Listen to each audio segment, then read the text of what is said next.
மீனவருடைய உரிமை முழுவதும் பறிபோய்விடும். ஆகவே இதை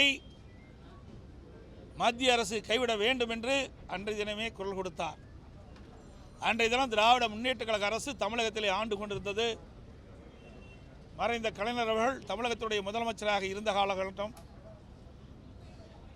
அப்பொழுது உரிய நடவடிக்கை எடுக்காத காரணத்தினாலே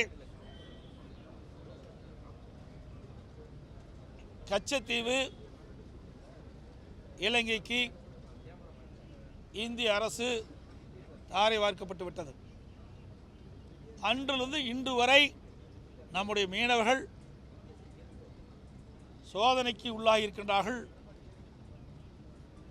கச்சத்தீவு சுற்றி மீன் பிடிக்கின்ற உரிமையும் பறிபோய்விட்டது.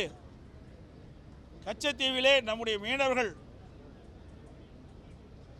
சென்று ஓய்வெடுக்கின்றது, வலைகளை உலர்த்துவது போன்ற பயன்பாட்டுக்கு கச்சத்தீவை பயன்படுத்த முடியாத ஒரு சூழ்நிலை ஏற்பட்டு விட்டது.